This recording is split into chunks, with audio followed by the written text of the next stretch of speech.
hano kizi yahise akora show ahita dukubita agasoro k'ibidanger all that like this is the draft nyindi playing. Oh, Shelly Silva. Hey. Mubwire Shelly Silva ko tutazongera kumubwira ibyongereza n'ubundi ntabwo ari ibintu byoroshye. Ubusaza bwawe mbane nawe nzakurinda uzajya hose no mu rugo umwanzi naza ujya usoma ijambo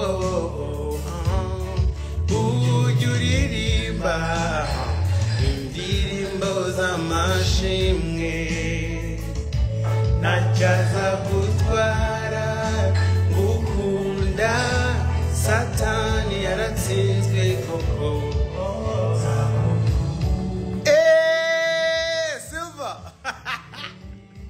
Mibere. Okay, I'm singing ndukuririmba ikinyarwanda kwanza.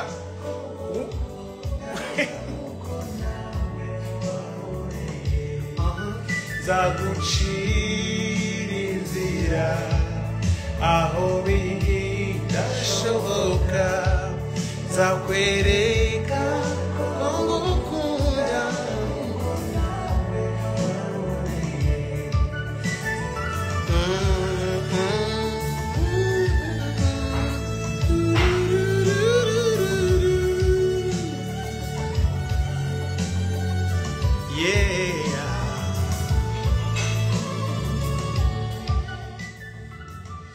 Oya wisete ibirenge gushidikanye ko Mana yawe urukundo rwose wankunze nzagukubira inshuro ibihumbi mu bwana bwawe mbane nawe mu bujenzi bwawe mbane nawe nzakurinda uzajya hose no mu rupfu mbane nawe umwanzi naza ujya usoma ijambo ujya uririmba indirimbo z'amashimwe ntacyo azagutwara ngukunda satani yaratsinzwe kuko akantu yamara ko gukiranuka twese kaba katureba Imana buriya ntimwe ifege Imana ntimwe itaba basa Imana nticoma Imana ntijya igifuri Imana ntiyibagirwa mujye mwicunga fresh. Hanyuma muza akantu navumbuye uyu munsi aba millennium mutandukanye n'aba Gen Z. Buriya umuntu turi muri generation imwe like abantu bavutse mu minsi itambutse hari ibintu mutatwigiraho ibintu byo kuvuga ngo basango jewe ngo depression depression ni aba Gen Z basa muzingo mivuga ngo sisi wenyewe twebwe depression no urumva ntago wambwira ngo iwanyu bagwanishije kujya kuvoma iwanyu bagwanishije kura rutariye iwanyu gaho ni iwanyu turi kuvuga ahantu uvuka wowe turi kuvuga ibintu wabayemo sibyo wabayeho mu buzima akantu ko kugenda ibaze ko twabayeho nta kwanza wabayeho udascrollinga ukiri utumari wowe wakinnye kibariko urumva uraho ngaho warangiza nawe ukatubwira ngo depression ndakureba nkaseka depression yemerwe kurwarwa n'abagenzi nyine nyuma ho gato umukobwa wakoresheje intobo urumva n'umuhungu wakinnye umutanga urumva. Okay, mwaramutse neza narinje no kubabwira ubutumwa bwiza sinzi impamvu nongeye nkagotwa nyine ngahita nsubira mu buzima busanzwe nakuriye kandi kagoma ka gospel ko batabagiye kujya kuri Spotify gusa kari bamaze kuba playingira buriya mwana kaba karamvuye kuri roho mwana urumva kamvuye ku mutima ku muntu warasenze nkanjye mukomeze musenga basa Imana nticoma Imana ntinywa widi Imana iratwumva iyo adashya nyine igira gutya ikabikora tu kandi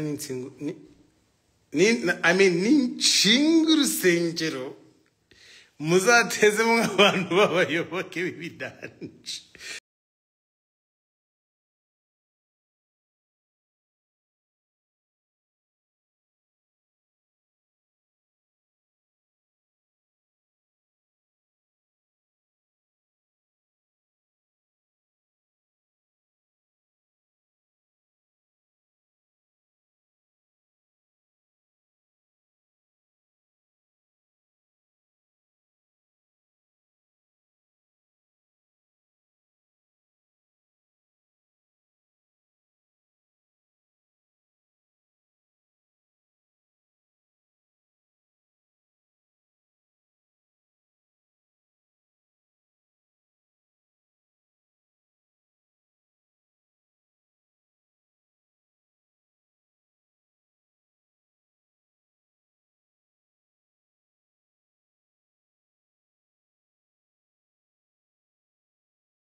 kandi ubu ngubu Imana bamwanze guyisingiza muri za boro zanyu abasa murekere kwandika musome Bibiliya nari it's free of charge urabona iyo ufite internet nyine ufite na access kuri ushobora no gusoma nyine tu sibyo abasa you can read Bible man ntago ari bibitu abantu baramenya like muri Bible nyine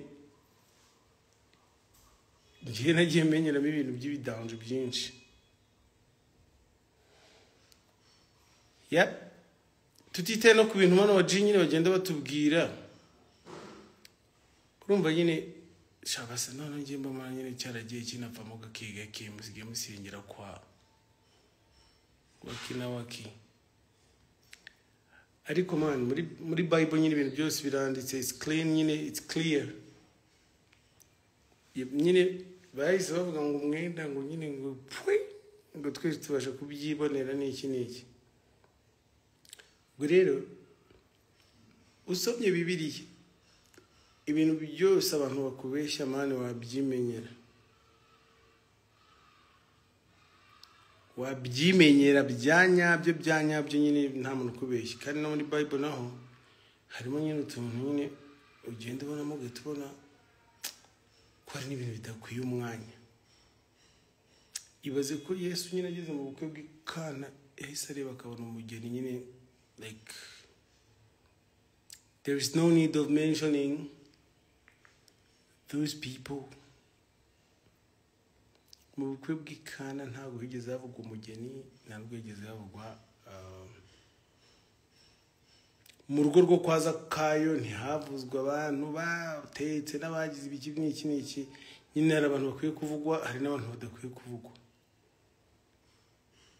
uzukuru Bible imeze nkabona ubuzima turi kubamo right now nyine abantu banditse birayi boro n'abasaza gusa ikintu ntumvikanaho nabo like personally ni uko nyine ibihembo bari gutanga ku isi nyine bihari kandi tunafite n'ibindi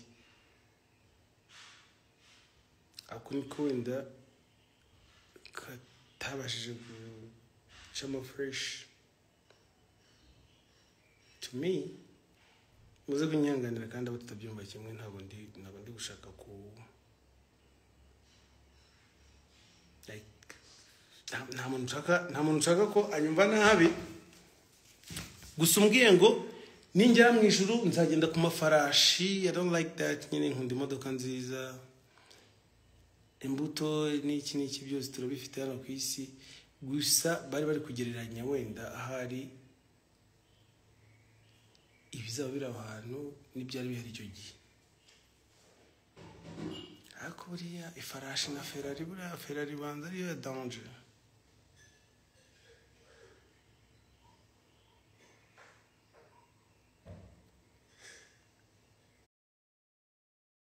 ibibazo byinshi atazi ko nyine byoroha no kumanura umuntu bakahisha haracyabaho abantu basara gutya se bagafata n'uyu mwanya bagakora ibi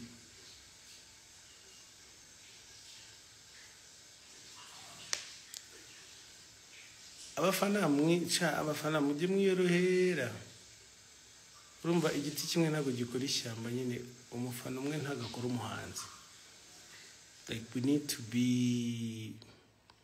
turi mu gihugu cy'abantu bake sana ku buryo ibintu bitintataininga ibintu bijemo roho mubaya n'iki nta kintu na kimwe bidufasha rwose so umuntu aranditse ngo trust me this life is going to trend tomorrow it has to trade bro we like ntabwo tujyana n'ibigezweho ibigezweho bijyana natwe nitwe tujye n'ibigerwaho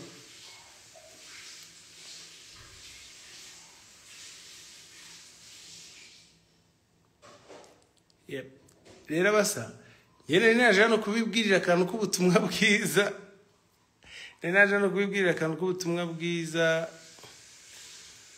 oya ntago njya abantu bari kumwe mu block umuntu uri kuvuga amagambo mabi now we don't do that kubera ko uwo muntu ubwo ari wasting a time kuri time yanjye pereza iri gupfa ubusa mbabajwe na fitire nyine na konti cyo nandi kuvuga rero nandi kubwira ko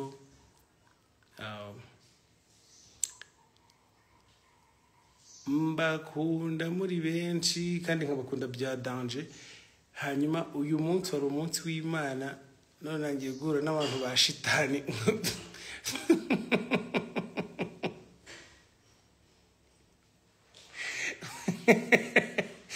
shitani yohereje abakozi b'inaha none nabo baje bro ni muzajya mutubona turi gusenga mujye mwigirayo imyuka mibi ni fo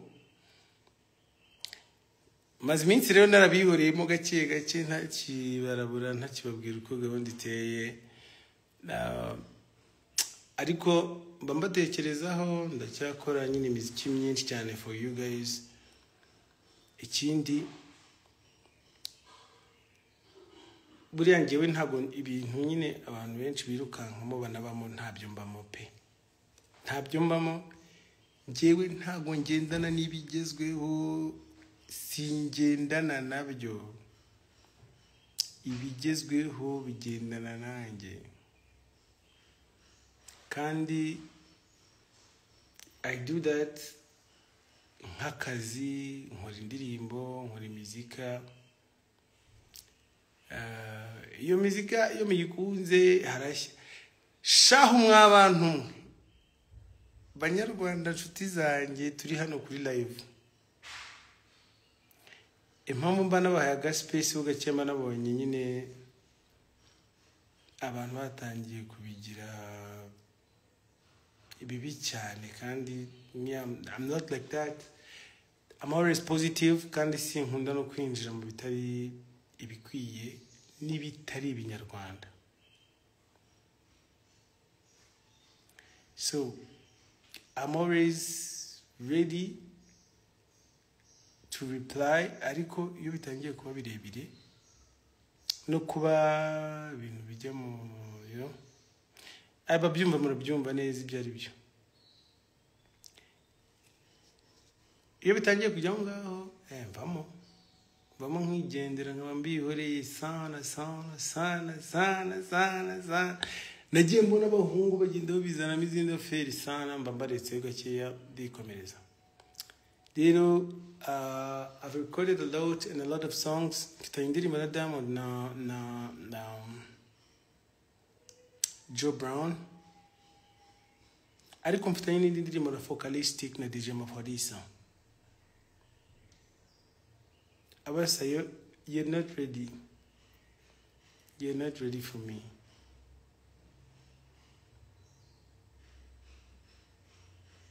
You're not ready for me. Nukuvuga ngo nyuma yuko ibi byose tubikorera hano n'iki ariko we are even targeting the international market. So nduwanyu muri abanjye muze dukore n'abandi bantu mani baje batureba bone turabadanje. Kandi wena like iyo ndi kuvuga bino mba ndi kuvugira igihugu, mba ndi kuvuga twe.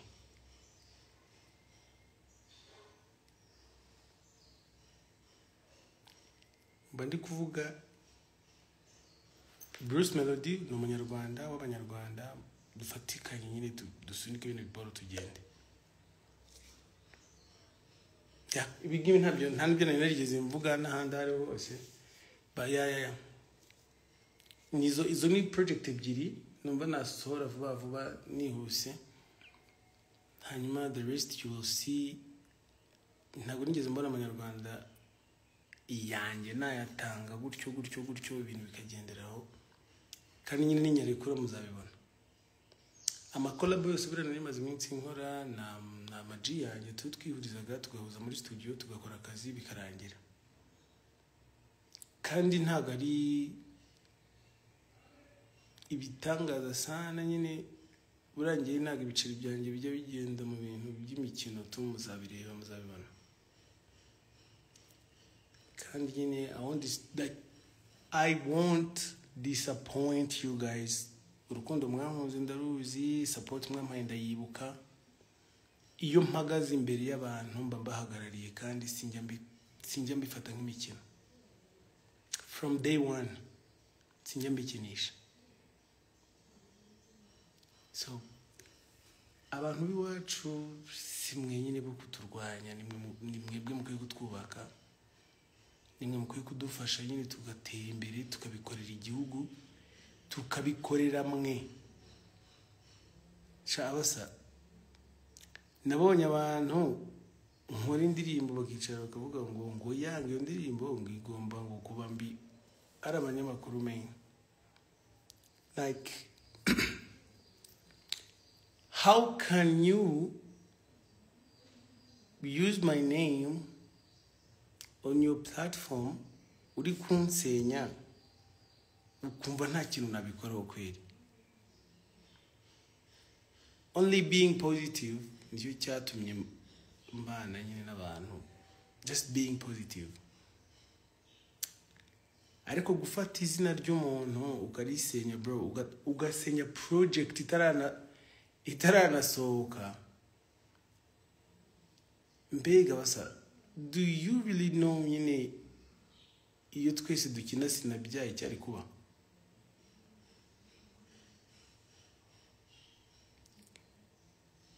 I'm sure nyine ko n'abari YouTubers n'ibiki n'iki, ariko respect artist n'akazi ke. Respect umuntu wese wakoze akazi nuko yagakoze, kuko nawe ako ngako uri gukora ibyo ngibyo utekereza ko bikugaburira, undi muntu yaza akabisenya. Kandi umunota umwe like destroying someone subwo. Ariko nje ntabwo numva n'ukuntu n'abafana sometimes ndibazaho kabisa, murashaka ko bizagenda biti? It's not about ngo Coach Gael yashizemo ibiki nibi. I've been doing this for a long time, even before Coach Gael kwaza. I've been doing this kind of muziki myiza. Ariko ngiye guhera ninjira muri no muziki buriya nabonye nyine hate bidanje. Njye mbona nyine abantu baza barira bavuze induru baraje bansanga hano induru zaravuze. No, we need to tell the truth noneho. Njye numva nababwiza ukuri mwese ko mungana mukamenya ko umuntu usenya umuntu, ugasenya umuntu utazi ngufu afite uko zingana, utazagerageje kugusenya uko byamera. We are not doing that. Sibyo, turi kubaka igihugu gitoya gifite abaturage bakeya, gifite economy ntoya, gifite ibintu byose bitoya kugira ngo tukigire icyadanje. Hanyuma hari umuntu somewhere uri hano kugira ngo asenye umuntu. Not only me, n'abandi bantu barabikora. Abantu bose base nimuzajya mubona umuntu uri gusenya umuntu, mujye mwibuka ko uwo ngo ari gusenya bro, mu gitondo wabyara umwana wakaba umuhanzi cyangwa akaba umunyamakuru, sizo? Ntago ibyo biboro muzabireke rwose, ni ibintu bikorwa n'abantu. For me, iyo umuntu ari gukora ikintu gakira ntago mubona nk'umuntu wagira ubwenge, bibona nk'ibintu nyine bikozwe n'umuntu utafi. Kandi nk'impamvu tubyihorera, we don't fight back kubera ko you don't deserve my energy. Mfite akazi nkora, mfite ukuntu nkora ibintu byanjye, nibyo nkeneye gufokasinga. Wowe nufokasinga gusenya, fokasinga rwose kugusenya, ariko umenye neza ko umuntu wubatse kugusenya senyuka vuba, sibyo? So I've been here for a long time. Ntabwo nagize ibintu biboro mbivugaho nyine cyane, ntabwo nabitinze, sitabivuzeho ibintu birebire. Ariko ntabwo ndigera na rimwe mfata energy zanjye ngo zishyire ku muntu, ko nanjye iyo mbikora ibyo ngibyo nanjye nari gufungisha abantu. It will be easy. Nari gufungisha abantu cyangwa se nkamanura abantu cyangwa se nanjye nari guhombya abantu, abana babo ntibabone ibiryo ku isahane. Ariko we don't do that kuko tuzi akamaro. Murashona muranyumva neza, sizo? Ubwo rero icyo nashaka kubabwira nuko nabonaga nyine hano abantu bameze nk'abatekereza gutyo kugira ngo nabo bumve neza ibintu baba barimo ibyo ari byo.